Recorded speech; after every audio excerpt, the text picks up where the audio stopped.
untuk meminta maaf dulu ya, Ibu. Oke, sebelumnya izinkan saya untuk meminta maaf dulu dan juga berterima kasih karena sudah diberikan waktu dan tempat untuk melaksanakan webinar ini. Namun saya juga ingin meminta maaf karena sejatinya beberapa anggota kami atau dan juga eh, pemateri yang kami undang, salah satunya tidak bisa hadir untuk menyampaikan materi secara live begitu, Ibu. Jadi kami berinisiatif untuk merecord dan menyesuaikan jadwal bersama dengan pemateri kami yang sudah kami undang sebelumnya. Nah, jadi skema untuk workshop yang kami desain itu adalah nanti teman-teman di sini akan melihat rekaman terlebih dahulu, kurang lebih sekitar 1 jam 10 menit. Dan baru setelah itu kita akan buka sesi tanya jawab bersama dengan Mas Aulian Waskito Dehan selaku ketua tim kami. Dan nanti akan dibantu oleh teman-teman yang lain untuk mencatat juga pertanyaan teman-teman. Begitu, Ibu. Oke, mungkin dari eh, Mas Dehan sendiri ada yang mau ditambahkan terlebih dahulu sebelum kita mulai, Mas? Baik, terima kasih Mas Tio atas pemaparannya untuk memulai acara pada sore hari ini. Terima kasih terutama untuk Bodian atas kesempatan yang diberikan dan terima kasih untuk teman-teman semua yang sudah hadir pada sore hari ini. Saya harap materi yang akan kita sampaikan dapat diterima oleh teman-teman dengan baik dan mungkin jikalau nanti ada beberapa pertanyaan yang akan ditanyakan bisa menanyakannya satu-satu. Seperti itu. Dan sebelumnya kita juga mohon maaf sekali lagi karena pemateri kita pada hari ini tidak dapat hadir dan kita inisiatif untuk teman-teman melihat record Zoom yang telah kita bikin ya. Nanti akan dikoordinasi lagi dengan Mas Adityo. Seperti itu. Mungkin cukup seperti itu dari saya Mas Tio. Saya kembalikan lagi ke Mas Tio.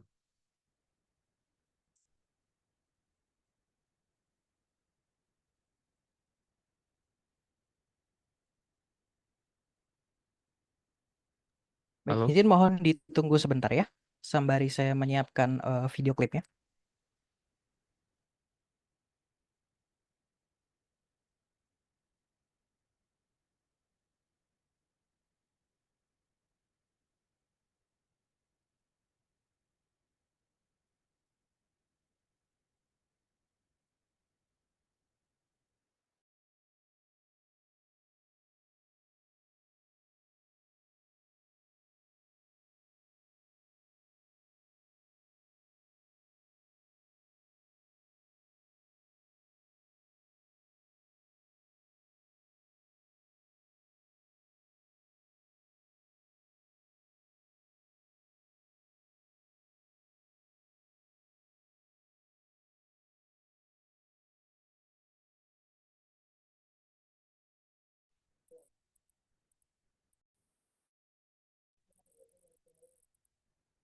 Oke, izin saya konfirmasi terlebih dahulu apakah sudah terlihat, teman-teman?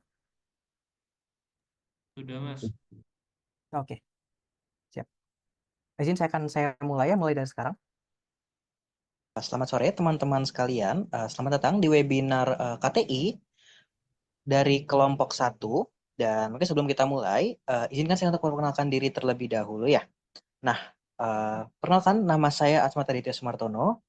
Saya adalah mahasiswa D3 PJJ IT di semester 1 dan saya akan menjadi moderator pada webinar sore hari ini. Nah, mungkin dari teman-teman sekalian sudah notice ya, kalau kita tidak melaksanakan webinar ini secara live seperti kelompok 5 sebelumnya, karena ada beberapa situasi dan kondisi yang membuat tim kami agak kesulitan untuk bisa berbarengan untuk membersamai teman-teman pada sore hari ini. Jadi kami membuat inisiatif untuk menjadikan ini sebagai recording saja, begitu. Nah, mungkin kita akan langsung next ya. Kita akan coba perkenalkan dulu dengan tim-tim utama kami yang akan menyampaikan materi dan juga membantu terkait hal teknis dan juga teman-temannya ya untuk pertemuan kita pada sore hari ini. Nah, uh, kita kenalan dulu nih sama Mas Dian Caesar dan dia ini akan membantu kita dalam hal teknis untuk semisal rangkuman dan teman-temannya gitu ya, teman-teman. Nah, Jadi dia ini adalah eh, sekretaris dari tim satu dari kelompok kami. Nah, selanjutnya ada Mas Waskito Dehan. Dia adalah ketua tim kami dan yang sekaligus nanti akan menjawab pertanyaan teman-teman. Gitu. Jadi kalau misalnya teman-teman ada pertanyaan nanti akan dijawab dengan oleh Mas Dehan atau mungkin nanti ada teman-teman lain yang mungkin hadir di meeting ini ya. Nah, selanjutnya ada saya sendiri, yaitu saya Asmateri Sumartono sebagai moderator. Sudah saya ceritakan sebelumnya ya. Nah, dan ini ada Raka Bagus, Mas Raka Bagus. Nah, Mas Raka Bagus ini akan menjadi speaker kita yang akan menjelaskan tentang eh, basic-basic dari tema yang akan kita bahas ini yaitu adalah Crew AI. Nah, selanjutnya ada yang utama ya dari ini kita ada instruktur dari Gema Foundations. Kita mengundang Mas Muhammad Tara untuk menjadi narasumber pada sore hari ini. Nah, teman-teman, Mas Tara ini sudah punya beberapa portofolio untuk pembuatan AI, termasuk nanti kan ada AI Kakao untuk deteksi penyakit dan lain-lain, atau AI bisnis ya, mungkin nanti bisa ditampilkan yang mana saja ya, Mas Tara ya. Oke, nah mungkin setelah ini akan langsung saya serahkan kepada Mas Raka ya untuk mengenalkan terkait dengan dasar-dasar ke AI dan gimana sih konsep dasarnya, gimana cara kita implementasinya dan teman-temannya gitu ya. Mungkin waktu dan tempat saya akan langsung serahkan kepada Mas Raka. Silahkan. Ya, baik, terima kasih banyak Kak Ardityo atas kesempatannya. Jadi, teman-teman, sebelumnya saya izin memperkenalkan diri terlebih dahulu. Nama saya adalah Raka Bagus, mungkin bisa dipanggil Raka. Dan saya di sini akan memperkenalkan ya sebuah kerangka eh, kerja ya atau framework dari berbasis bahasa pemrograman Python yang bernama CrewAI. Nah, jadi mungkin saya bisa langsung mulai saja ya. Ya, apa itu Creo AI? Seperti yang tadi sempat saya singgung, jadi Creo AI adalah sebuah framework atau kerangka kerja. Nah, untuk framework Creo AI sendiri adalah framework berbasis bahasa pemrograman Python. Ya, di mana bahasa pemrograman Python ini merupakan bahasa pemrograman yang sangat populer ya di eh, tahun-tahun saat ini ya, di mana bahasa pemrograman Python ini sering digunakan pada mungkin di AI developing ya, atau pengembangan AI dan juga di data analis dan juga data scientist dan sebagainya ya. Kemudian mungkin saya bisa lanjut selanjutnya, di mana mungkin saya akan mengenalkan ya lebih lanjut dari framework Creo AI sendiri. Nah, jadi yang pertama di sini adalah fungsinya, di mana Creo AI ini berfungsi untuk membuat ya atau membuat sebuah kru atau sebuah grup. Jadi di mana grup itu nanti akan diisi oleh beberapa komponen yang akan dikumpulkan menjadi satu yang saling terintegrasi, di mana akan menghasilkan sebuah output, di mana outputnya adalah sebuah hasil penelitian atau pencarian ya istilahnya seperti itu. Ini seperti yang bisa kita baca bersama di sini. Jadi Creo AI sendiri itu tugasnya adalah mengelola, gitu, mengelola agent-agent. Jadi komponen-komponen tadi yang sempat saya singgung, salah satunya adalah agent di mana agent ini itu seperti sebuah karakter ya teman-teman. Jadi dia sebuah karakter berperan sebagai karakter di mana setiap agent atau setiap karakter itu memiliki keunikan atau keahlian masing-masing. Ya.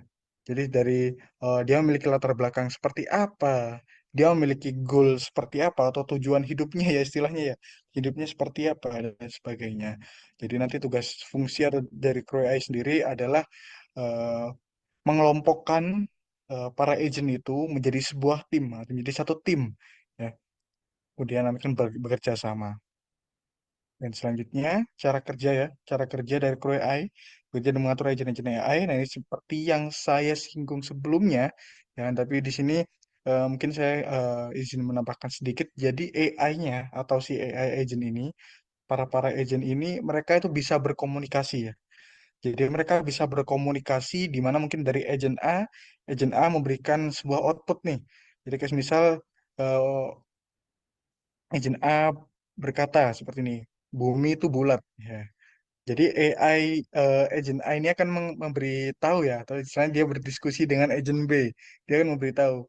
Nah, di mana agent B akan istilahnya dia juga ikut berpikir seperti itu. Dia akan berkomunikasi dengan agent A. Dia akan seolah-olah berdiskusi nih, apa bener dan sebagainya. Nih, siapa tahu sesuai pendapat dari agent B, di mana agent B ini kan pasti memiliki keahlian yang berbeda ya. Dia mungkin memiliki sudut pandang yang berbeda.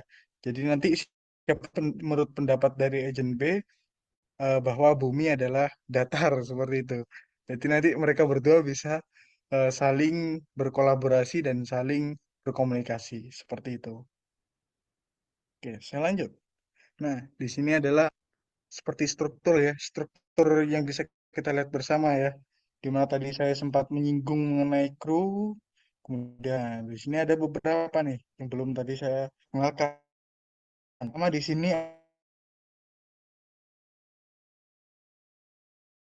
ada sebuah alat gitu. Jadi dia adalah sebuah alat di mana dia bisa digunakan oleh agen-agen kita seperti itu.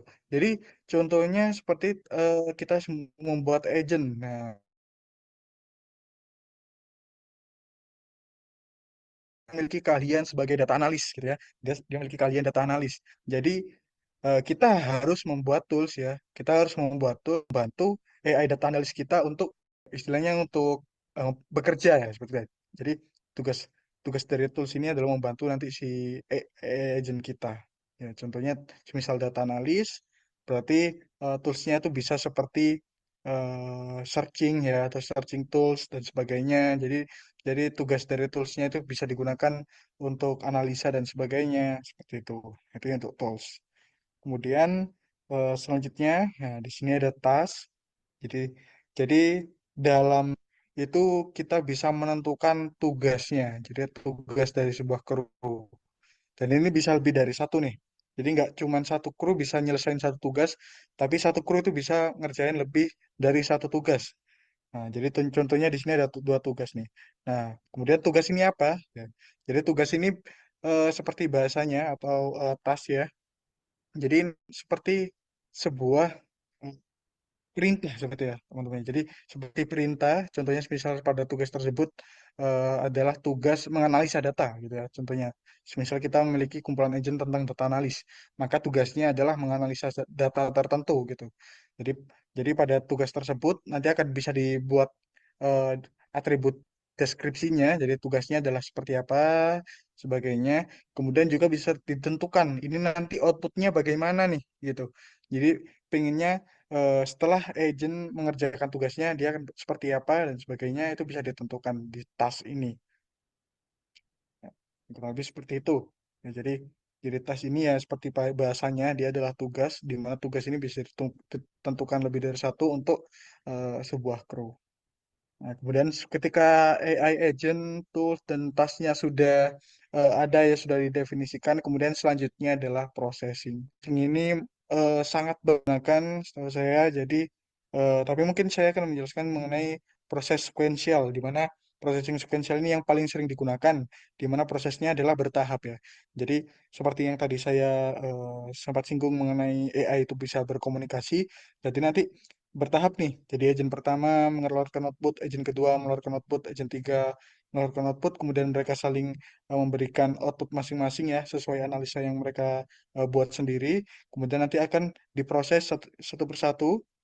Jadi agent pertama, kedua, ketiga, kemudian bisa disummarize atau istilahnya dirangkum gitu ya teman-teman ya. Jadi nanti outputnya adalah sebuah rangkuman dari diskusi semua agent tersebut seperti itu, di mana nanti outputnya bisa kita gunakan atau kita bisa tampilkan ya, kita bisa tampilkan ke halaman front end kita atau halaman tampilan kita seperti itu. Oke, selanjut. Nah, kemudian eh, daripada itu ya kenal dari segi konsep dan juga struktural Crui AI.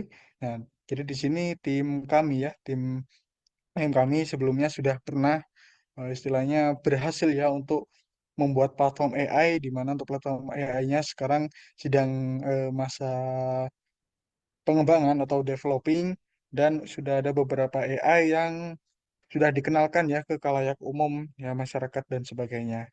Nah, yang pertama di sini ada Biotrop AI. Jadi untuk Biotrop AI ini adalah AI hasil bekerja sama ya antara tim kami dengan eh, Xiaomi Biotrop ya di Bogor.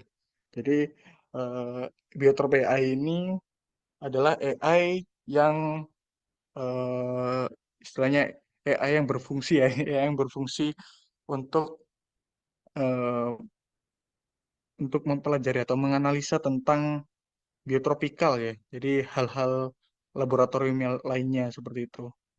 Nah, itu untuk biotrop AI. Kemudian selanjutnya ada historian AI. Jadi historian AI ini kebetulan adalah saya sendiri ya pengembangnya. Jadi historian AI ini dibuat untuk mempelajari sejarah gitu. Jadi historian AI ini istilahnya mengimprovisasi ya dari sistem pembelajaran sejarah kita sebelumnya, di mana kalau kita searching menggunakan Google, kita kan harus membaca artikel satu persatu. Sedangkan ketika kita menggunakan historian AI, itu kita bisa sekali pencarian dan akan mendapatkan penjelasan yang sangat detail dan juga ada rangkumannya seperti itu. Nanti untuk historian AI. Kemudian yang terakhir di sini adalah Kakao AI, yakni kakao yang dikembangkan oleh narasumber kita, Kak Muhammad Tara ya. Jadi Kakao AI ini adalah kakao yang, maaf ya, AI yang istilahnya sekarang yang paling dekat ya dengan masa production. Jadi Kakao AI ini dia bisa mengetahui ya penyakit-penyakit pada tumbuhan kakao, kemudian bisa mengetahui ilmu-ilmu dasar eh, penanaman kakao dan sebagainya seperti itu. Jadi kakao AI ini dia dikhususkan juga ya istilahnya dikhususkan untuk para petani kakao seperti itu. Nah, lebih tepatnya petani kakao yang sekarang eh, sudah mulai diimplementasikan yaitu di Provinsi Kalimantan Utara. Seperti itu. Nah, kemudian ini adalah referensi materi. Jadi mungkin teman-teman yang ingin eh, mencari materi lebih lanjut yang mengenai apa yang kita bahas sebelumnya, jadi teman-teman bisa eh, meng- scan salah satu atau semua di scan juga nggak apa-apa, ya kan buat dipelajari. Ya dipersilahkan, jadi bisa dilanjut. Nah, kemudian oke ya. Jadi nanti teman-teman bisa screenshot saja ya. Ya, dipersilakan untuk di screenshot saja. Jadi nanti bisa di scan salah satu atau semuanya seperti itu. Nah, dan saya lanjut. Jadi pada sisi saya yaitu mengenalkan apa itu Creo AI eh, bisa dibilang sudah selesai ya. Jadi mungkin untuk pengenalan Creo AI secara konsep dan struktur agent dan sebagainya tadi nanti sudah saya cukupkan seperti itu.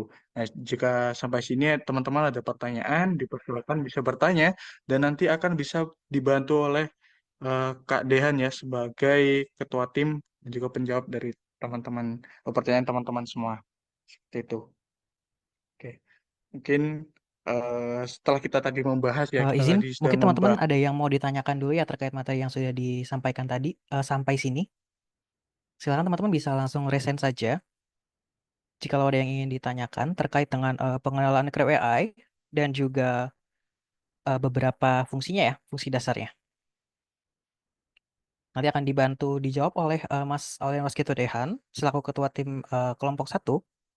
Jadi silakan ya teman-teman.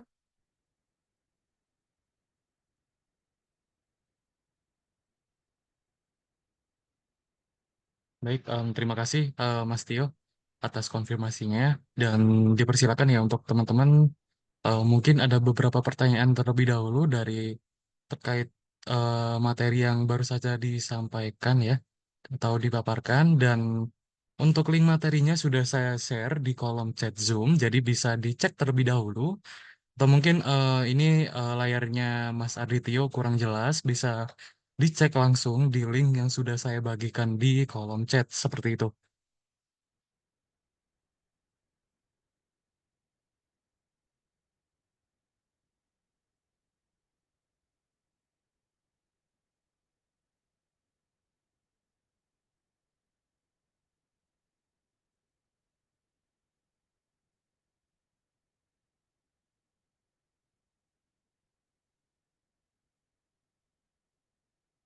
Eh, Silakan. Ya, ada Kak Randi Harkediansa. Mas, Silakan. halo, Ya, halo, Mas bisa dengar suara saya? sudah terdengar Mas, silakan. Ya, terima kasih. Yes, saya Radi dari kelompok 5. Eh, Topiknya menarik ya, Mas. Jadi tentang AI. Jadi saya tertarik tadi adalah salah satu hasil kru AI yang ada di materi success project-nya itu mengenai historian AI. Eh, saya tertarik historian AI ini eh, itu luar apa ya kayak skopnya ataupun eh, eh, lingkupnya itu sejarah mengenai apakah di Indonesia saja atau maksudnya implementasinya bisa dijelaskan lebih lanjut nggak Mas mengenai yang historian AI. Jadi yang saya tangkap tuh misalkan kayak kita pergi suatu tempat terus kita bisa kayak apakah kita bisa kayak capture ini tempatnya apa terus bisa tahu sejarahnya apa atau ya bisa dielaborate lebih lanjut nggak Mas mengenai yang historian AI ini. Terima kasih sebelumnya. baik. Em, ini saya izin menjawab ya, Mas Tio. Terima kasih, Mas Randi atas pertanyaan yang ditanyakan ya.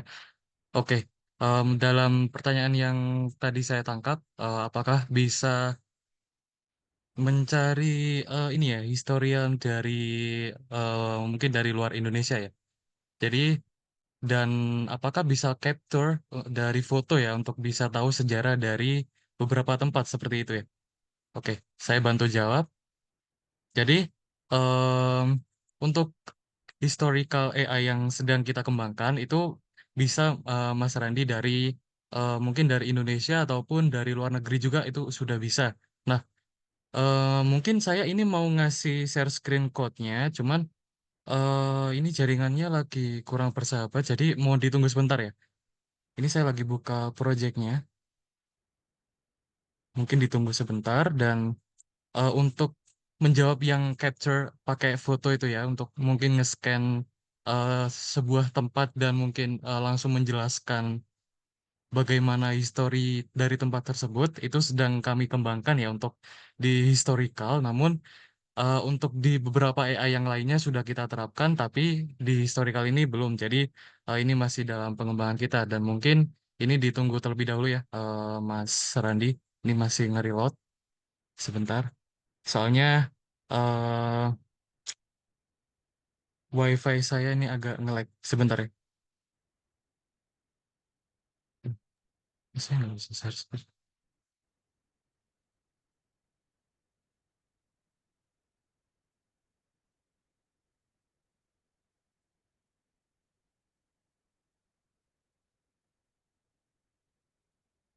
Apakah sudah terlihat share screen saya? Sudah, Mas. Sudah. Oke. Mungkin ini menjawab ya dari Mas Randi. Ini untuk landing page ya istilahnya. Jadi beberapa pertanyaan tadi yang disampaikan oleh Mas Randi bisa nggak nanya histori dari luar negeri seperti itu ya. Nah mungkin dari Mas Randi ada pertanyaan nih yang mau ditanyakan sama AI-nya. Mungkin sejarah dari tempat apa itu? Oh, at- apa ya? Eh, eh, Mungkin kalau di Indonesia gitu Mas, misalnya Candi Borobudur gitu. Kalau itu bisa. Oke. Coba.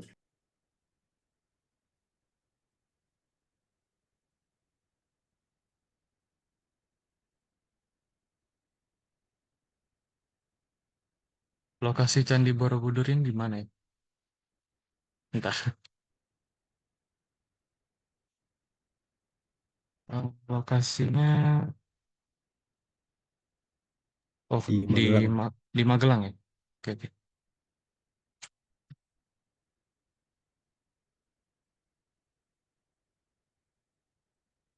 Kalau menu yang language ini Mas, apa namanya? Yaitu output jawabannya kita mau pakai bahasa apa seperti itu. Nah, gini ya. Pertanyaannya, Ya. saya mau sejarah dari Candi Borobudur, lokasinya di Magelang, expected outputnya saya mau pakai bahasa Indonesia. Nah, ini AI-nya sedang running ya, sedang memproses. Oh, sorry. Apa nih? Oh, ini kayaknya belum diupdate deh sama anunya. Sorry Mas Randy, mungkin Oh, apa namanya oke, nggak untuk apa-apa. yang historical ini saya nggak bisa jalanin di localhost saya karena saya nggak punya akses source code-nya, Mas. Ini saya sebelumnya mohon maaf, ini kayaknya APK-nya udah dirubah nih sama pemiliknya. Jadi mungkin Ya, ya. saya bisa ngasih ini, Mas, beberapa jawaban yang tadi. Ini untuk nyari dari luar negeri juga bisa, Mas. Namun sayangnya ini belum bisa ngasih contohnya ya. Ini saya mohon maaf sekali lagi. Dan untuk Oh, scan pakai foto itu nantinya jadi pertimbangan kita untuk ke depannya. Kita masih ngembangin itu untuk di historical GPT seperti itu. oke, Mas. Oke, terima kasih. Ya, terima Baik, kasih Mas sudah menjawab. oke. Terima kasih Mas Randi atas pertanyaannya. Dan ini ada Mas Muhammad Airul Mustaqim. Mungkin Kak Randi tadi bisa ini ya, bisa ngedata di kolom chat ya, dari kelompok mana, terus namanya, NRP, dan pertanyaannya. Oke, oke. Terima kasih. Baik, terima kasih kembali Kak Randi dan lanjut Kak Airul Mustaqim. Apakah suara saya terdengar? Terdengar jelas Mas, silakan. Ya, perkenalkan nama saya Muhammad Airul, saya dari kelompok 2. Saya ingin bertanya, Mas, apakah Creo AI ini dapat diintegrasikan dengan sistem atau aplikasi lain gitu? Kalau misal bisa itu proses integrasinya itu gimana ya, Mas? Cukup itu saja sih, Mas, pertanyaan saya. Terima kasih. Baik, terima kasih atas pertanyaannya ya, Kak Airul Mustaqim. Jadi pertanyaan itu apakah Creo AI dapat diintegrasikan ya? Diintegrasikan dengan aplikasi lain ya, Mas? Iya ya, Mas. Oke. Jadi untuk Creo AI sendiri itu bisa diintegrasikan dengan aplikasi lain ya. Tapi tergantung pada desain dan kebutuhan aplikasinya. Jadi integrasi ini tuh biasanya dipakai untuk memperluas fungsionalitas aplikasinya ya, Mas. Untuk memberikan pengalaman dari apa ya? Dari usernya yang lebih baik seperti itu.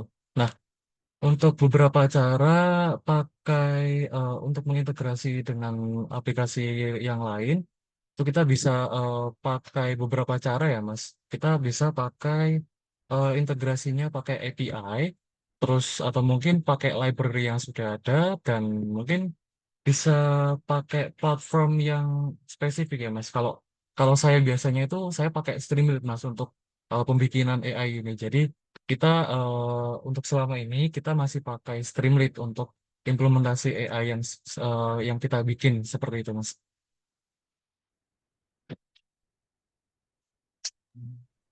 Oh, baik, Mas. Baik, baik.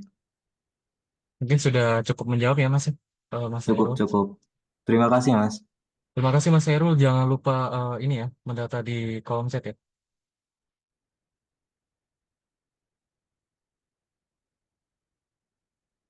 Baik, sudah ditanya oleh Budian terkait absensi webinar pada hari ini ya. Jangan lupa ya teman-teman, untuk absensi bisa dilihat di kolom chat yang sudah di-share oleh Budian. Jangan lupa nama, NRP, dan absensi di minggu kedua ya, seperti itu. Dan mungkin eh, apakah ada yang mau ditanyakan lagi terkait tentang materi yang ada di PPT yang sudah kita sampaikan?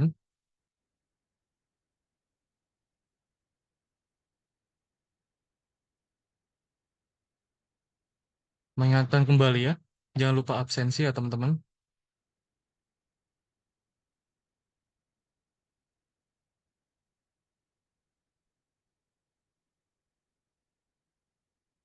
Untuk Kak Randi dan Kak Airul, jangan lupa ya untuk pendataan di kolom chat agar kita data untuk beberapa pertanyaannya dan nama NRP-nya juga ya. Disertakan kelompoknya juga ya teman-teman.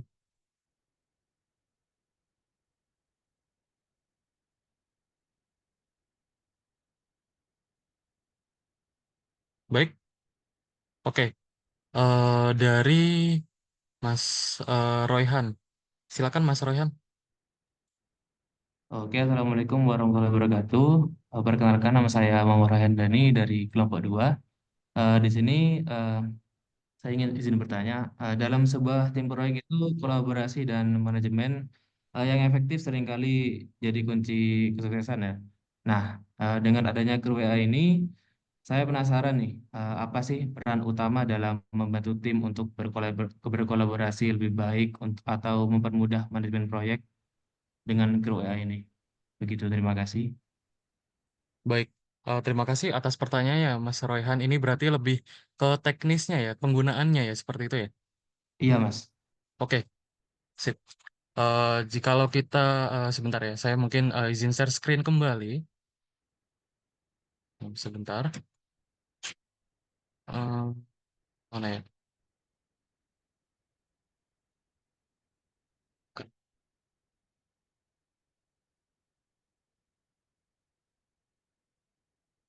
Nah, di sini. Ini share screen saya sudah terlihat ya, teman-teman. Jadi, di sini mungkin saya ulang kembali penjelasan dari video yang sudah kita record, yang sudah dijelaskan oleh Kak Raka Bagus. Nah, di mana di sini adalah sebuah diagram ya dari penjelasan dari Crew AI yang di mana Crew AI ini yang artinya crew adalah sebuah tim. Jadi AI itu kerjanya dia menjadi sebuah tim ya teman-teman. Jadi mereka ini terbentuk dari sebuah beberapa elemen agent, elemen AI agent ya, yang mereka ini masing-masing memiliki sebuah teks atau sebuah tugas penugasannya mereka dan mereka juga punya alat ya, tools untuk memproses semua pertanyaan yang diberikan oleh pengguna dan dia nanti akan memproses dan menghasilkan jawaban seperti yang kita inginkan. Nah, terkait dari pertanyaan Mas Royhan tadi terkait dengan pengefisiensian ya penggunaan Crew AI ini untuk keberhasilan kerja dari sebuah tim ya. Jadi bisa kita lihat di sini teman-teman. Kita enaknya pakai Crew AI itu bisa customize agent dan customize task. Kalau kita berbicara terkait dengan ChatGPT, sebentar ya. Saya mungkin bukain lagi ChatGPT. Nah, di sini ini teman-teman pasti sudah nggak asing ya dengan yang namanya ChatGPT, yang dimana ChatGPT ini dia jikalau kita menuliskan sebuah pertanyaan ya, misal apa namanya penyakit vaselin. Misal kita tanyakan penyakit vaselin ke ChatGPT-nya. Nah, ChatGPT bakalan ngasih beberapa ini ya, beberapa penjelasan tentang penyakit vaselin. Nah, padahal penyakit vaselin itu nggak ada teman-teman. Padahal vaselin itu kan sebuah brand ya, sebuah brand dari eh apa ya, dia itu sebuah brand inilah ya, make up lah ya. Nah, ini kan berarti kan AI-nya agak sedikit kemana-mana ya mikirnya. Nah, untuk mengatasi permasalahan tersebut, Crew AI memiliki sebuah pengatasan masalah ya, yang di mana mereka ini bekerja sesuai dengan tugasnya masing-masing. Nah, misal kalau ini Mas, apa namanya untuk pengefisiensian terkait dengan keberhasilan kerja tim.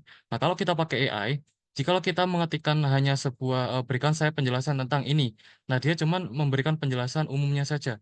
Nah, kalau kita pakai Crew AI, kita bisa menspesifikkan nih Mas. Misal kita akan bikin AI tentang sebuah travel planner seperti itu ya, travel planner. Nah, kalau di ChatGPT kita tanyanya cuman saya mau pergi ke Jogja ada referensi nggak? Dia kan cuman ngasih referensi tempat berbagai tempat ya seperti itu.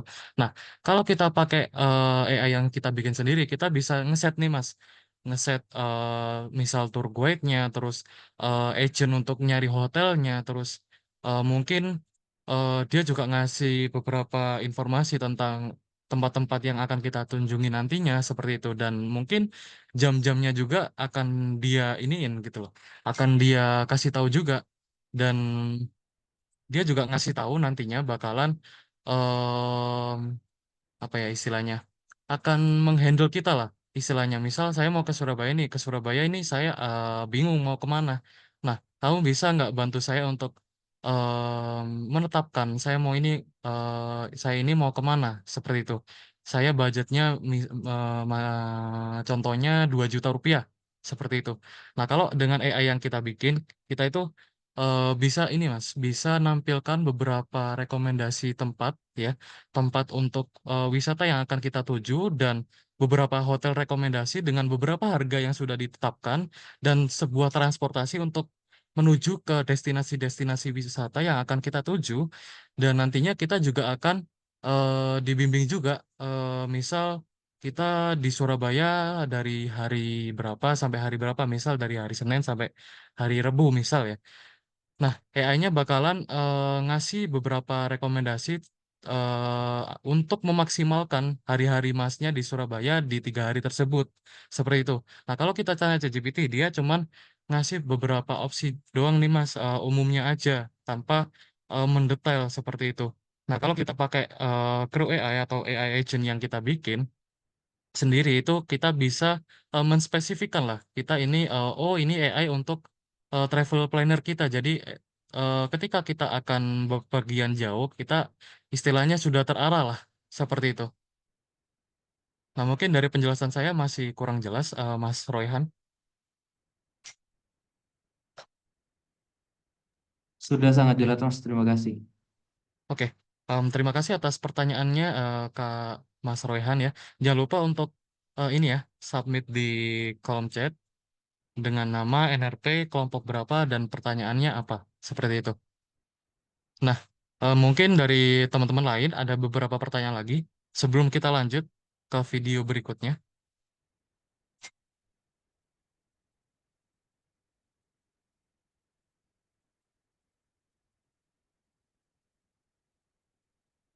Oke, dari Kak Catherine, silakan.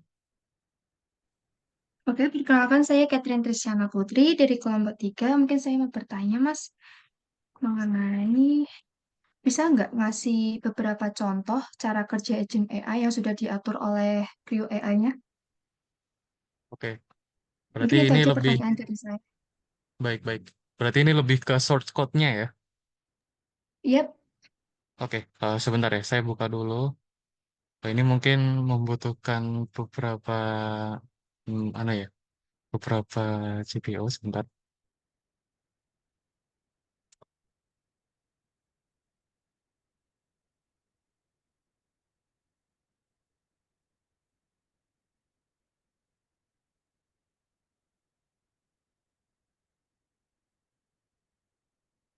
Semoga laptop saya gak nge-crash.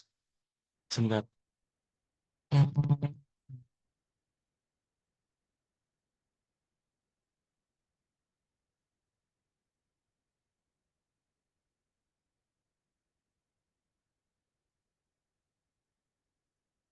Apakah sudah terlihat source code saya? Halo? Sudah terlihat, Mas, silakan. Oke. Terima kasih atas konfirmasinya ya. Jadi mungkin ini sedikit menjawab pertanyaan dari Kak Catherine ya tentang gimana sih cara AI-nya bekerja tapi langsung lihat di source code-nya. Nah, seperti ini Kak Catherine. Jadi di sini kita memiliki beberapa poin ya, ada agent, ada crew, ada text dan tools yang dimana mereka semua ini mereka ini bekerja sama ya atau menjadi satu persatu bagian ya seperti itu. Nah, di sini kita memiliki beberapa agent yang dia itu bekerja sesuai dengan job desk-nya masing-masing. Nah, set job desk-nya masing-masing itu seperti apa? Kita bisa set job desk-nya masing-masing itu di sini. Nah, jadi misal di sini ada agent untuk data search atau pencari data ya. Nah, di sini dia goals yang menyediakan data terhadap konteks yang diberikan oleh pengguna secara online. Berarti dia nyari database-nya dari website online. Dan dia juga saya kasih backstory atau pengalamannya dia. Kamu adalah seorang ahli, seorang yang ahli dalam pengumpulan data dari berbagai sumber yang terhadap topik yang diberikan. Nah, mungkin dari sini udah ada bayangan ya, gimana sih caranya AI-nya itu berpikir dan struktur AI-nya itu seperti apa. Nah, seperti yang saya jelaskan tadi, bahwasannya mereka ini kita spesifikkan untuk agar mereka ini tidak kebablasan kemana-mana ya. Jadi kita spesifikkan seperti ini. Mereka ini terbagi dari berbagai agent, yang dimana mereka ini terstruktur dalam satu crew atau dalam satu tim. Nah, di sini data search udah diketahui ya. Di sini ada agent data search dan agent customer service. Nah, di sini coba kita lihat di teks atau tugasnya mereka masing-masing. Nah, data search ini dia mempunyai deskripsi. Di sini ada deskripsinya mereka ya. Jadi di sini deskripsinya mereka, dia bertugas sebagai apa, tugasnya seperti apa aja, dan kebetulan ini AI yang saya bikin ini adalah sebuah AI untuk informasi umum terkait dengan sebuah instansi. Ya, jadi di sini ada juga kontekstualis user yang dimana dia ini tugasnya adalah menganalisa konteks yang diberikan oleh pengguna. Jadi kalau semisal kita beralih ke ChatGPT, di ChatGPT itu ada sebuah kolom untuk mempertanyakan. Nah, mempertanyakan ini dia kan berarti outputnya sebuah pertanyaan. Nah, pertanyaan yang akan diolah oleh sebuah large language model atau LLM, dia ini sebagai ini konteks dari user. Dari sebuah pertanyaan yang diinput oleh user akan diolah dulu oleh si agentnya yang ini, si tugasnya yang ini ya, konteks tulis ini. Jadi pengguna ini lagi nanyain konteks tentang apa sih? Jadi dia itu semacam screening terlebih dahulu ya, atau semacam scanning terlebih dahulu tentang pertanyaan apa yang diinput oleh pengguna. Dan terkait tools, dia ini adalah alat ya, yang dimana alat ini berupa pembantu. Kalau semisal, misal guru pengajar ya, guru pengajar memiliki alat beberapa yang dimana dia ini punya misal laptop, HP, atau mungkin apa ya namanya istilahnya yang biasanya tancap di dinding itu, aduh aku lupa, pokoknya itu ya. Nah itu toolsnya itu sebagai itu Kak Catherine, dan mereka semua ini tuh terdiri dari satu tim yang dimana tim ini berupa kru AI. Nah kru AI ini adalah sebuah tim AI yang sudah kita bikin. Nah, di sini ada base crew atau basicnya ya, basic tim basic, yang dimana di sini terdiri dari beberapa agent dan beberapa tugas dari masing-masing agentnya ya. Jadi bisa dilihat di sini ya Kak Catherine. Di sini udah apa namanya istilahnya ya, sudah tertata di sini. Mungkin dari penjelasan barusan yang saya jelaskan ke Kak Catherine, adakah pertanyaan atau mungkin kurang jelas? Udah paham, Kak? Terima kasih ya. Oke, terima kasih ya Kak Catherine. Dan mungkin dari teman-teman yang lain, oke, di sini oke, mungkin saya lanjut ke video berikutnya ya, karena kita melihat waktu juga udah pukul 5.18, sudah mau masuk maghrib ya, kita lanjut terlebih dahulu. Mungkin pertanyaannya bisa di stop dulu ya teman-teman, kita lanjut lagi nanti. Saya kembalikan ke Mas Arditio. Oke, terima kasih teman-teman dan juga Mas Dehan ya sudah menjawab pertanyaan dari teman-teman. Izin sebentar saya posisikan dulu ya untuk lanjut. Oke.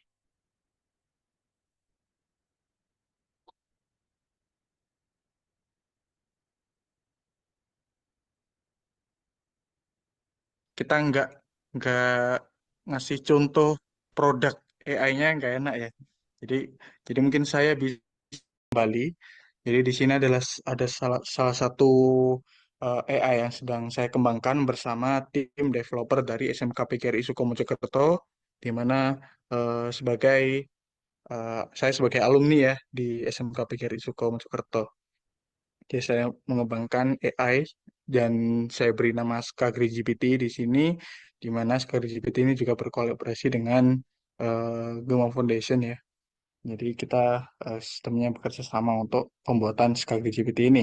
Dan untuk Skagri GPT, Skagri GPT ini beberapa kolom-kolom ya, atau istilahnya kolom-kolom input ya yang bisa diisi oleh user, di mana untuk beberapa kolomnya yang pertama ada nama lengkap, nomor telepon, dan juga pilihan kategori identitas ini bisa dibilang hanya untuk kebutuhan pendataan ya, teman-teman ya. Jadi hanya sistem kebutuhan pendataan saja. Jadi untuk segi dari processing pertanyaannya ada di bagian sini. Jadi ada di bagian masukkan topik yang ingin kamu cari nih. Jadi di sini kita bisa memberikan pertanyaan ya. Dan ini pertanyaannya harus istilahnya sesuai ya dengan apa yang ada di sekolah ya, istilahnya harus relevan dengan topik yang ada di sekolah, karena AI Skagri GPT ini dia sudah terintegrasi dengan informasi yang ada pada platform website SMK PGRI Sukomojokerto seperti itu. Jadi datanya sudah by database ya yang digunakan pada platform website kita. Seperti itu. Nah, jadi ya, ini contohnya adalah pertanyaan jurusan apa saja yang ada di sekolahmu. Nah, kemudian ada pilihan menu bahasa nih. Nah, jadi pada Scholar GPT kita memberikan beberapa opsi bahasa. Yang pertama ada bahasa Indonesia, dan bahasa Jawa, juga bahasa Inggris. Nah, ini contohnya tadi saya mencoba untuk menjalankan menggunakan bahasa Indonesia. Nah, kemudian maka akan muncul nih, ya kan, muncul jawabannya.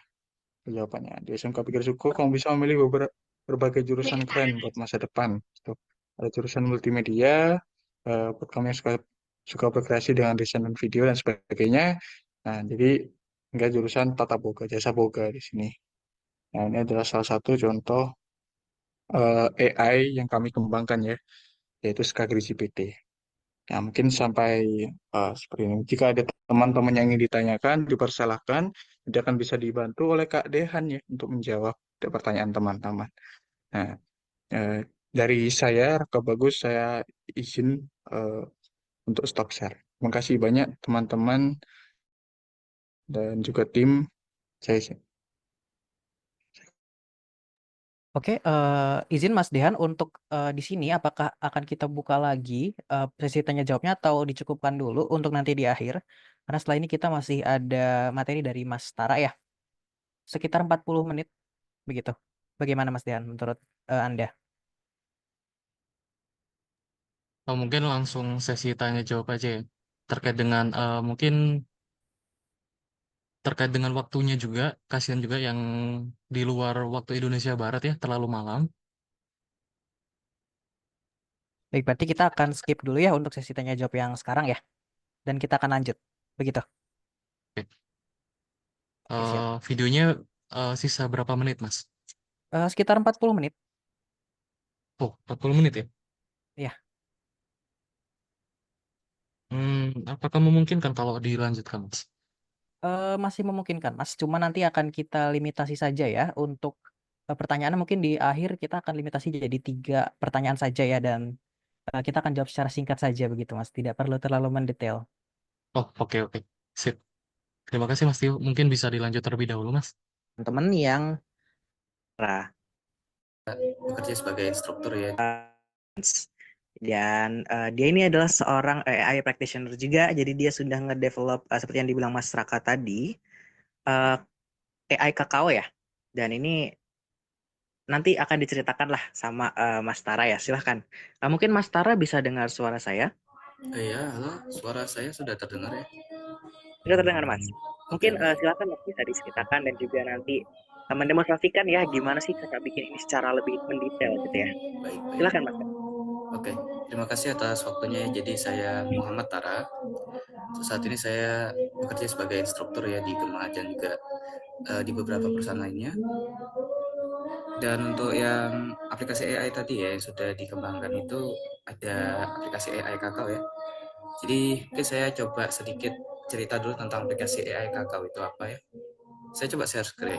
Di sini udah terlihat ya share screen saya Mas Tio. Sudah Mas, silakan. Oke, baik. Ya, jadi saya akan langsung saja sedikit langsung ke poinnya. Jadi sebenarnya aplikasi yang kami kembangkan itu ada beberapa fungsi ya. Fungsinya adalah yang pertama untuk pastinya untuk menanyakan informasi-informasi terkait kakao. Jadi ada 4 fungsi di sini. Yang pertama informasi umum dari kakao. Kemudian seputar tanaman kakao, mulai dari pembibitan hingga perawatan. Lalu kita ada juga untuk ini ya, klaster khusus penyakit kakao. Tujuannya ya adalah untuk mendeteksi dan menanyakan berbagai pertanyaan tentang penyakit. Lalu kita juga ada pasca panen, kurang lebih seperti itu ya. Oke, saya akan coba lanjut lagi. Nah, ini adalah beberapa hasil respon dari aplikasi kami ya. Jadi use case-nya seperti ini, kita punya foto, kita masukkan, lalu dia akan memberikan ini penyakit apa dan bagaimana viral mengatasinya, beserta referensi-referensi yang ada. Nah, mungkin kalau dari teman-teman di sini juga ada yang ingin mulai masuk ke pembuatan bidang AI seperti ini ya. Entah itu untuk otomatisasi pembuatan apapun itu ya. Ini tidak terbatas, ini salah satu fungsinya adalah sebagai sistem informasi yang tidak kaku ya. Kalau kita menggunakan SQL, pasti Kalau teman-teman tahu ya, database itu cukup kaku, kita harus menggunakan query-query tertentu, meskipun itu nantinya bisa di-handle oleh aplikasi. Nah, dengan menggunakan AI ini kita bisa membuat itu menjadi sedikit lebih longgar ya. Jadi bisa menyesuaikan juga nanti dengan keperluan penggunanya. Oke, saya coba akan live coding aja di sini. Jadi, apa sih yang perlu disiapkan oleh teman-teman? Ya.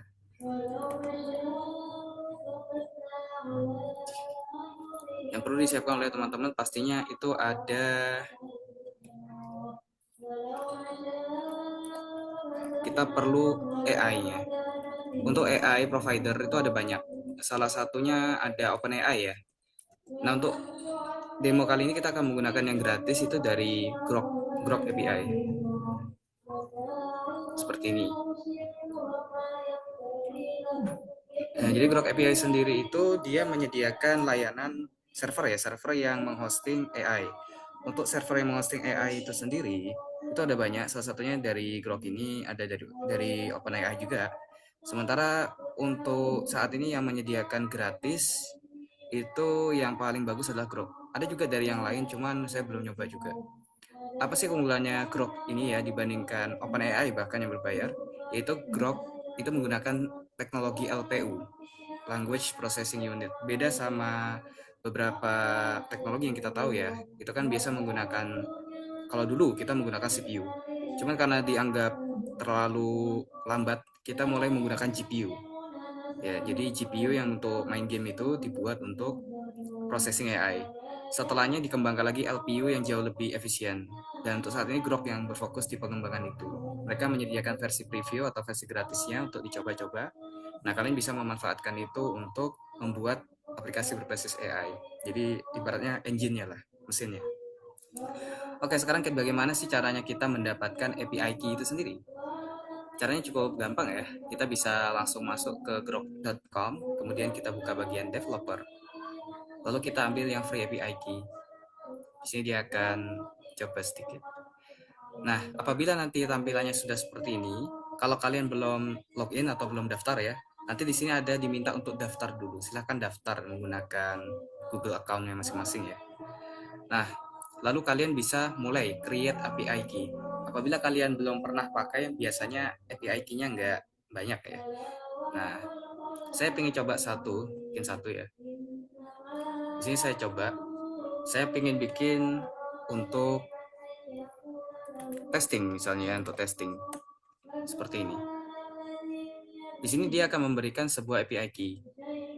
Ingat, sesaat setelah kalian buat API key baru, simpan API key-nya. Di sini saya akan copy. Seperti ini. Lalu saya done. Kenapa harus di-copy? Karena di Grok sistemnya setelah kalian copy sekali, kalian tidak akan pernah bisa mengkopinya lagi. Nah, untuk API key yang ini nantinya akan saya hapus. Jadi meskipun kalian ketikkan di kodenya kalian masing-masing, nggak akan bisa dipakai. Jadi silahkan kalian buat sendiri ya. Karena saya rasa ini juga langkahnya nggak begitu sulit. Untuk sekarang saya akan coba buat lagi satu ya.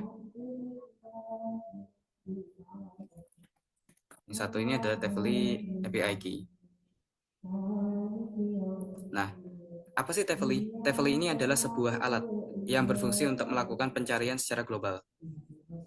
Jadi kalau misalnya di aplikasi berbasis AI itu ada banyak cara untuk mensupport sumber informasinya. Pertama itu ada menggunakan data kita pribadi, bisa menggunakan database. Jadi nanti AI-nya akan mengolah database itu, kemudian meretrieve data yang diperlukan untuk keperluan menjawab beberapa pertanyaan yang terkait dengan data-data tertentu. Cara kedua adalah menggunakan RAG. Itu caranya lebih simple dan memang lebih umum digunakan ya daripada beberapa cara lain ya, mungkin seperti itu. Oke. Nah, di sini kita ada punya Tefli ya, kita ada Tefli. Selanjutnya kita bisa langsung login aja ya. Nah, di sini dia buka, saya continue dengan Google ya. Di sini langsung terbuka. Caranya kurang lebih sama, tapi kalian di sini kalau udah buat di Tefli ya, itu bakalan langsung bisa di-copy. Meskipun kalian udah nggak nyimpen yang tadi seperti yang di Grok, itu bisa di-copy. Oke. Kita akan coba bikin mungkin ya. Saya izin stop share dulu ya. Saya akan siapkan environment untuk codingnya. Tidak bocor kemana-mana environment untuk codingnya.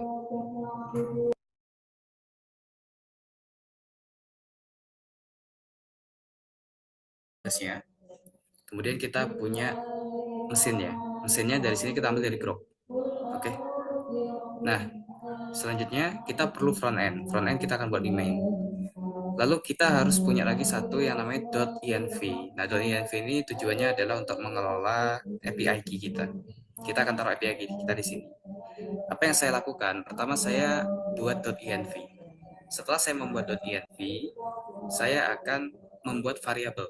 Nah, variabel-variabel ini nantinya akan diisi dengan API key. Ya, jadi seperti yang tadi sudah saya buat sebelumnya ya. Saya sudah punya Grok API, akan saya pastekan di sini seperti ini. Kemudian untuk table key kita akan buat lagi. Kita akan buat baru ya. Nah, kita akan buat baru. Saya akan buat testing ya namanya. Saya akan create seperti ini. Saya udah punya. Saya copy. Lalu saya paste di atas ini. Dan sekarang harusnya aplikasi berbasis agent kita udah bisa berjalan. Nah, kita udah punya .env. Bagaimana cara kita memanfaatkan API key ini agar bisa membuat suatu sistem berbasis agen? Caranya pertama kita, biasanya saya itu buat di tools terlebih dahulu. Jadi saat kita masuk ke tools seperti ini, di sini saya menggunakan tools dari Tavely ya. Untuk Tavely-nya sendiri saya tidak buat dari awal, saya udah pakai dari Langchain ya. Nah, di sini kalau misalnya teman-teman lihat, saya mengimport OS. OS tujuannya adalah agar kita bisa mengimport, mengkondisikan environment kita itu menggunakan API key. Oke.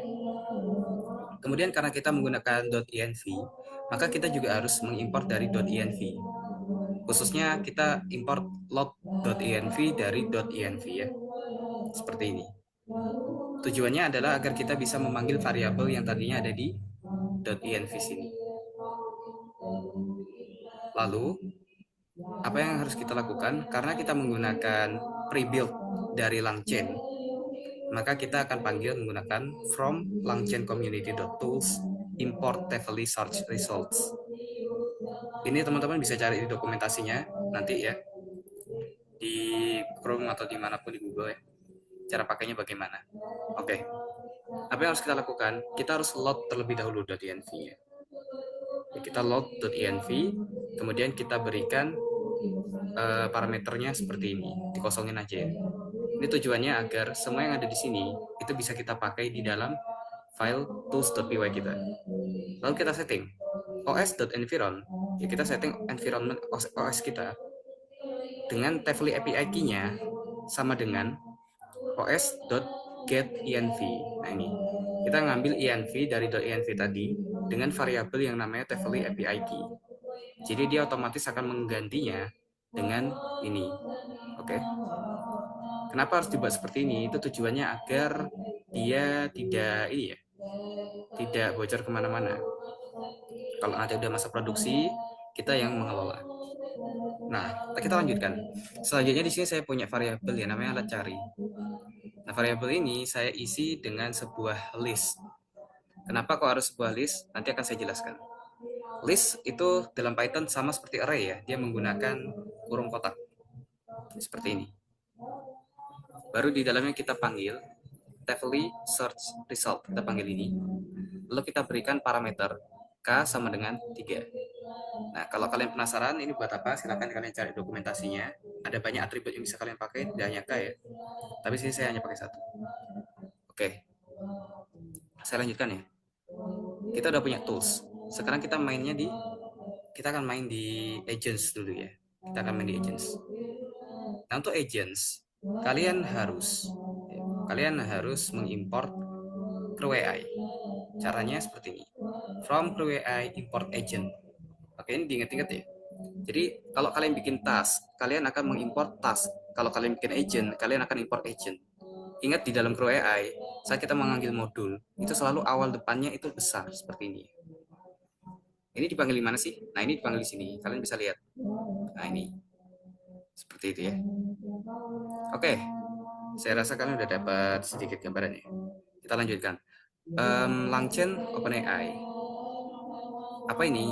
Inilah yang kita buat, kita import untuk menentukan LLM-nya. Dengan kata lain, mendefinisikan large language model yang dipakai. Nanti di sini akan dipakai di sini ya. Lalu kita punya import OS, ya import OS seperti tadi ya, dan .env, load.env. Kita load terlebih dahulu .env-nya, lalu kita setting os.environ, ya, grok API key. Nah sekarang kita setting grok. Tadi kan kita setting Tefeli, sekarang kita setting grok. os.get env grok API.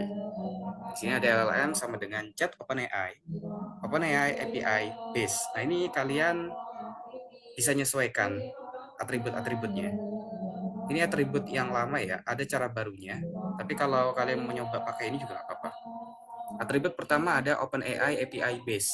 Gunakan link yang ini, https://api.grok.com/openai/v1 ya. Oke. Jadi dia akan mengarahkan ke API-nya si Grok. Dia akan menggunakan base itu. Lalu OpenAI API key ya di bawahnya nih. Nah, API key-nya mau pakai yang mana? Kita tentukan menggunakan Grok API key. Kita ngambil dari sini. Lalu selanjutnya kita punya model name. Nah, untuk nama model ini saya ada beberapa cara ya. Bukan beberapa cara, beberapa model yang bisa kita gunakan. Kita kembali lagi ke sini. Saya akan mengunjungi Grok kembali. Kalau teman-teman ke documentation di Grok, lalu ke models, disinilah daftar-daftar model yang bisa kalian gunakan, beserta limitnya kalau gratis ya, berapa token. Untuk saat ini kita menggunakan 3.2 yang, oh ini 3.1 ya sepertinya. Ya, kita menggunakan 3.1. Saya sarankan menggunakan 3.2 karena lebih ringan, pastinya ya lebih cepat juga. Tapi kalau mau nyoba pakai yang 3.1 juga nggak apa-apa, karena dia lebih besar tokennya ya. Tapi pengalaman saya 3.2 itu jauh lebih bagus ya. Dia seperti GPT-4o mini. Kalau teman-teman tahu di OpenAI. Oke, kita lanjut lagi. Jadi kalau dalam membuat model name, itu kalau kita menggunakan OpenAI, kita langsung seperti ini. Kalian bisa tuliskan GPT 4o atau 4o mini, atau mau GPT 3.5 turbo bisa. 3.5 mau kasih turbo juga boleh, gunakan ya. Nah, khusus untuk provider selain OpenAI, dalam Langchain itu kita harus menuliskan Grok terlebih dahulu seperti ini, baru slash, dan kita masukkan nama modelnya. Ini wajib karena di dalam ini ya, di dalam Langchain itu kita menggunakan Light LLM.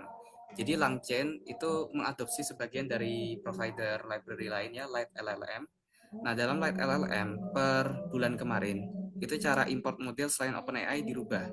Selain OpenAI, kita harus mengimport menggunakan nama provider terlebih dahulu ya, yaitu Grok. Grok slash kemudian baru nama modelnya. Jika tidak, maka dia tidak akan berjalan dan selalu error Light LLM pastinya.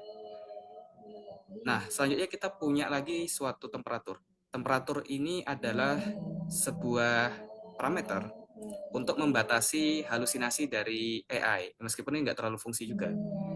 Intinya gini, semakin kecil temperaturnya, maka kemampuan dia untuk berhalusinasi itu makin kita kurangin. Kapan kita ingin meningkatkan halusinasinya? Itu saat kita punya pekerjaan kreatif yang ingin diotomatisasi. Misal, membuat gambar, ya produksi gambar menggunakan, katakan DAW. Oke teman-teman, izin ya, karena saya rasa di sini sudah maghrib juga. Mungkin dari Mas Dehan bagaimana Mas? Oke, jadi di stop aja Mas Tio ya untuk videonya, dan mungkin nanti teman-teman bisa lebih mungkin akan belajar lebih lanjut ya, itu nanti bisa ditonton di link YouTube yang akan kita beri nantinya. Dan mungkin dari teman-teman ada beberapa pertanyaan lagi. Oke, Eh Kata Kia, silakan. Oke, terima kasih atas kesempatannya ya. Perkenalkan nama saya Takia Tasdandri. Eh, yang ingin saya tanyakan adalah mungkin dari panjang tadi ya materinya, mungkin bisa dijelaskan secara sederhana atau simpelnya bagaimana cara kerja AI itu sesuai dari materi yang telah disampaikan tadi. Terima kasih. Apakah sudah cukup jelas pertanyaannya? Sudah cukup jelas, Kak Takia. Oke, terima kasih. Baik, terima kasih atas pertanyaannya Kak Takia. Mungkin ini juga jadi pertanyaan dari beberapa orang ya, terkait dengan gimana sih cara kerjanya AI itu, simpelnya ya. Jadi mungkin saya share screen kembali di sini. Sebentar. Nah, di sini bisa dilihat di sini. Mungkin saya jelaskan kembali ya. Namun mungkin saya akan jelaskan lebih umumnya ya. Jadi kalau kita berbicara tentang cara kerjanya, AI ini bekerjanya adalah bekerja dalam tim, ya, di mana jikalau ada satu tim yang hilang, maka hancur sudah lah timnya eh, yang akan direspon seperti itu. Nah, di sini mungkin saya akan jelaskan gimana secara umumnya ya, atau secara dalam kehidupan sehari-hari agar kita ngerti lah ya. Karena kalau seperti ini kan orang umum, orang awam juga nggak paham ya. Jadi bisa dilihat di sini, kru memiliki garis yang menyeluruh atau melingkup dari beberapa agent, teks, dan tools, yang dimana kru ini adalah sebuah tim. Nah, sebuah tim ini memiliki beberapa agent dan teks, yang dimana agent ini memiliki keunikannya masing-masing dan memiliki tugasnya masing-masing ya, dan memiliki tools yang mereka punya untuk membantu kinerja mereka. Nah, singkatnya seperti ini, kata Kia. Jikalau kita berbicara tentang AI agent, bayangkan ini adalah sebuah kru dari rumah sakit ya. Ini kita bicara tentang secara umum ya. Ini adalah kru dari rumah sakit. Nah, rumah sakit ini memiliki beberapa AI agent, atau mungkin kita bisa katakan ada dokter umum, terus ada perawat, terus mungkin ada bidan, atau mungkin ada apa namanya, eh, yang mengurusi obat-obatan, dan juga dokternya ini ada dokter umum dan dokter bedah, seperti itu secara umumnya ya. Atau mungkin implementasinya lah kalau dalam sistem rumah sakit ya. Nah, mereka semua pastinya memiliki tugasnya masing-masing. Kalau dokter umum melayani pasien-pasien yang memiliki penyakit umum atau penyakit yang bisa ditangani oleh dokter biasa. Nah, terus em, bidan mungkin membantu ya, membantu seorang dokter untuk misal pengecekan data atau mungkin pengecekan pasien gitu-gitu sebagainya. Nah, terus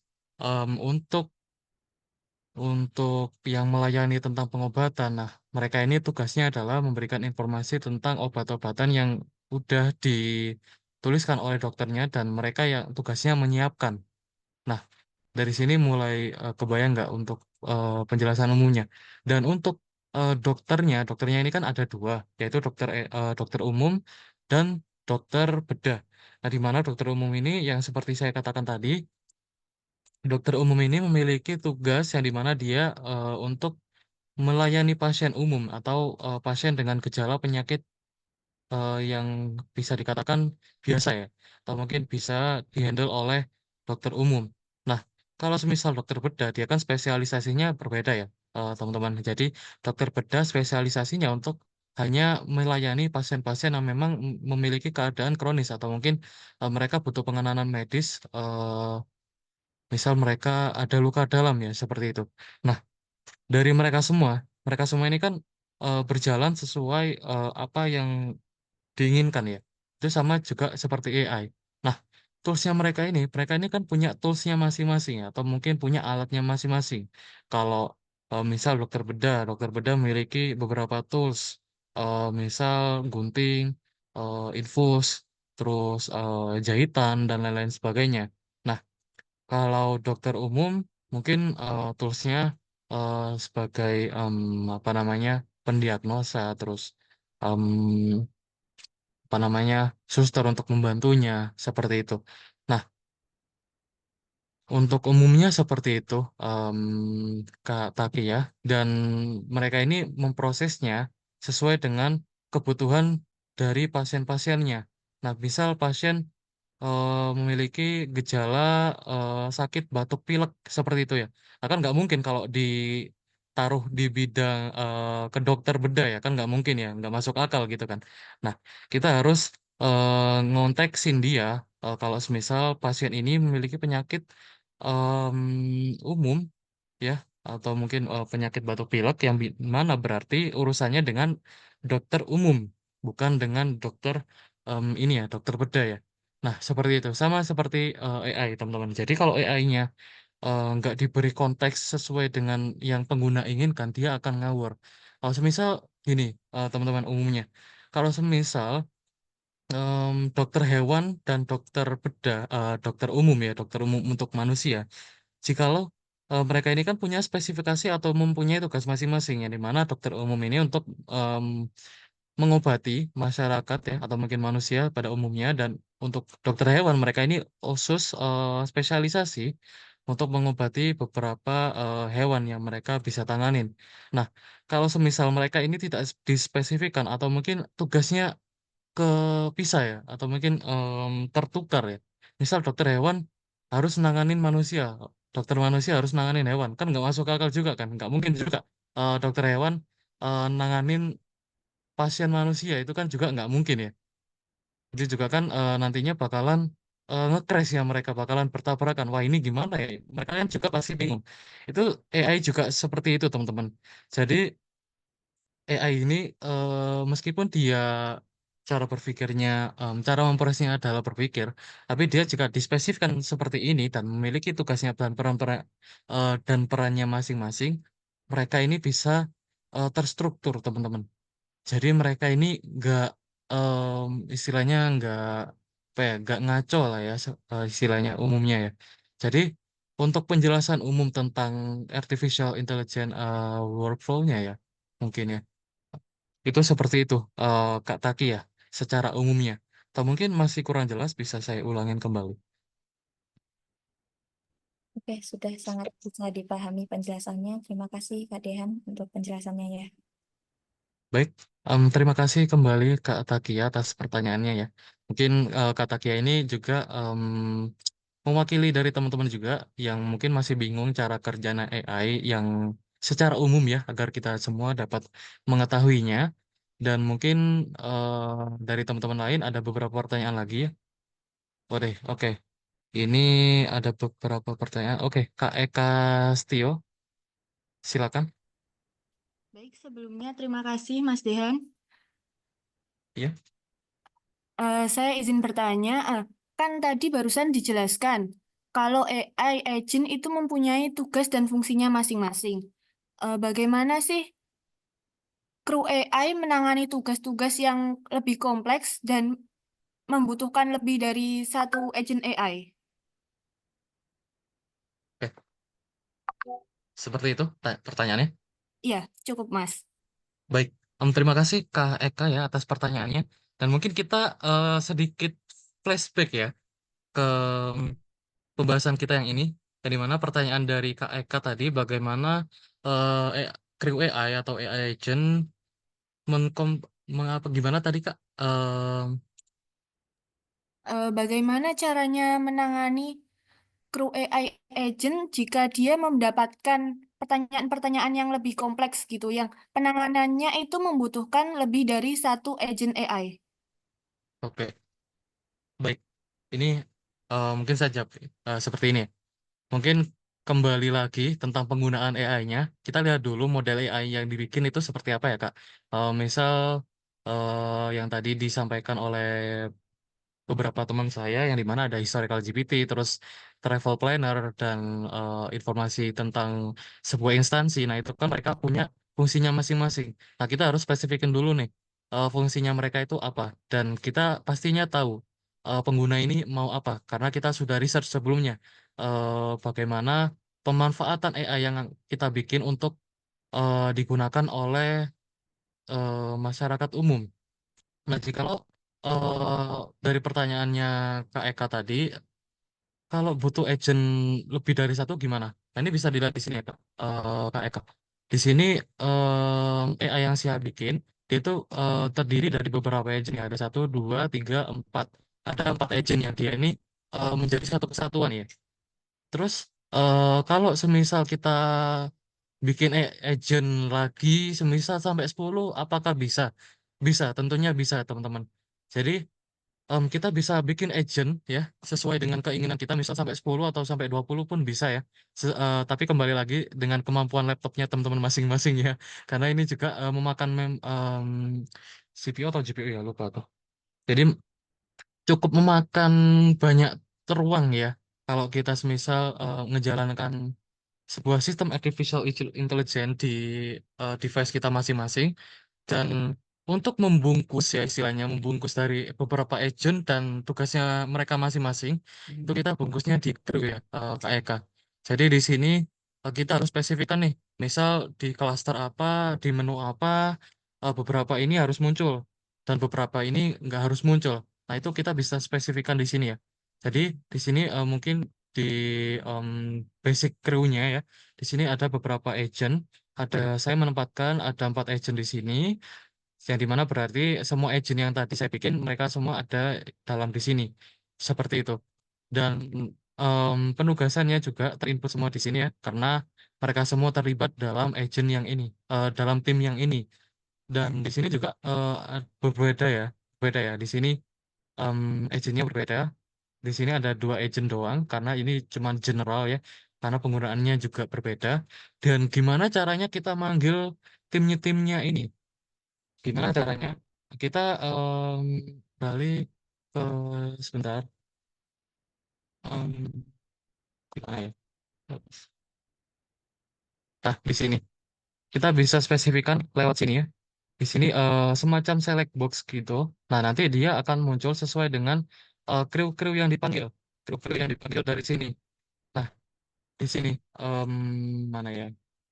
Sebentar saya cari dulu. Nah, di sini di option handler. Jadi dia yang menghandle ya. Di sini kita mungkin di informasi umum kita panggilnya tim mana nih?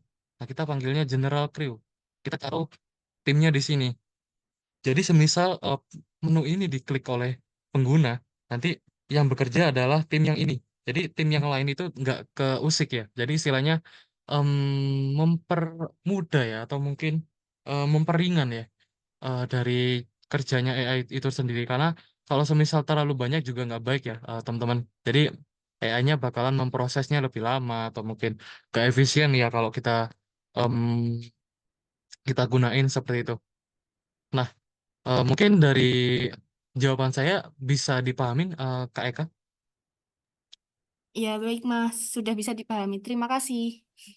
Baik, terima kasih kembali Kak Eka atas pertanyaannya. Dan mungkin kita ada satu pertanyaan lagi ya terakhir. Ini ada Kak Muhammad Airul. Dipersilakan Mas. Ya, terima kasih Mas Dehan. Mohon maaf nih saya tanya lagi. Saya ingin bertanya di Grab AI ini apa juga diterapkan batasan tertentu Mas dalam pertanyaannya kayak di ChatGPT gitu. Misal tanya tentang konten eksplisit, kebencian atau apa pelanggaran hukum gitu loh Mas. Gimana? Saya belum nyambung. Di Grab AI ini apa diterapkan batasan tertentu loh Mas dalam pertanyaan yang diajukan oleh penggunanya gitu. Seperti larangan terhadap konten eksplisit, kebencian atau pelanggaran hukum gitu Mas. Oke, oke, oke. Oke, baik. Apakah pertanyaan saya jelas? Jelas, jelas. Ini saya udah nangkep pertanyaannya nih. Oh, Terima oke, kasih Mas makasih Airul Mas. atas pertanyaan lagi ya. Ya. Oke. Jadi apakah Crew AI mempunyai batasan ya? Seperti itu. Nah, jadi perlu diketahui sama teman-teman ya, bahwasannya em, Crew AI ini hampir sama ya, kayak ChatGPT. Jadi dia sebenarnya dia itu bagian dari ChatGPT ya. Yang dimana dia gimana ya istilahnya. Jadi yang berjalan di ChatGPT pun ada Crew AI juga. Jadi istilahnya kita ngambil beberapa bagian dari ChatGPT untuk kita oprek kembali. Nah, seperti itu. Nah, makanya saya bisa bilang kalau semisal Grab AI ini memiliki beberapa protek ya istilahnya, agar pengguna-penggunanya ini nggak menanyakan sesuatu hal yang di luar batasan atau hal yang ilegal. Dan juga kita bisa set juga Mas sebenarnya di AI agent yang kita bikin karena ini kan AI-nya kita spesifikin di sesuatu bidang tertentu.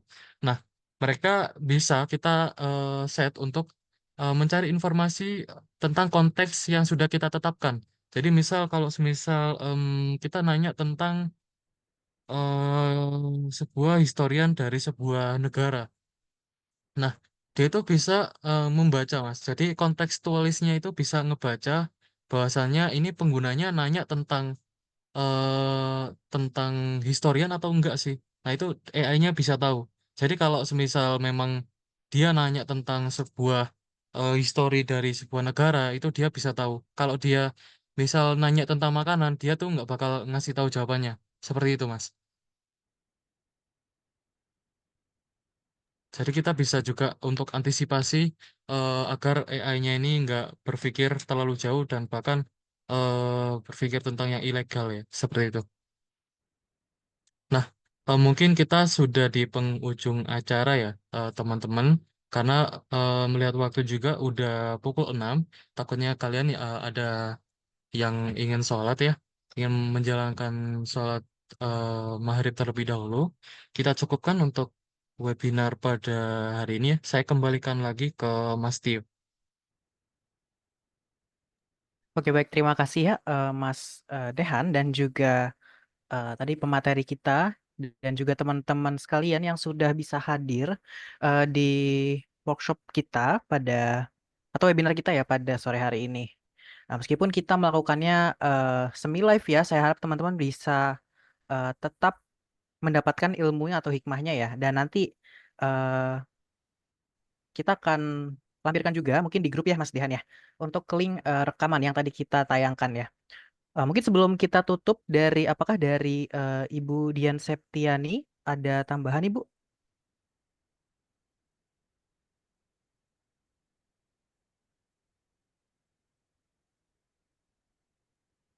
Halo, Ibu Dian, apakah ada tambahan Ibu?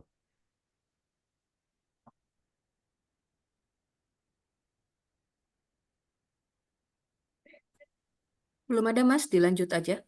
Oke, siap. Terima kasih. Oke, teman-teman, mungkin untuk webinar kali ini kita akan cukupkan sampai di sini. Teman-teman tetap semangat dan jikalau nanti semisal ada interest ya untuk em, istilahnya bagaimana ya, belajar KWAI lebih dalam, dipersilahkan ya nanti untuk eh, berkonsultasi lah, maksudnya ngobrol aja dengan kami gitu ya teman-teman. Baik, mungkin cukup ya. Eh, Saya selaku moderator, nama saya Materi Sumartono, pamit undur diri. Terima kasih sekali lagi kepada teman-teman dan juga Ibu Dian Septiani atas waktu yang diberikan untuk kami bisa melaksanakan webinar ini. Tetap semangat teman-teman dan tetap belajar. Terima kasih.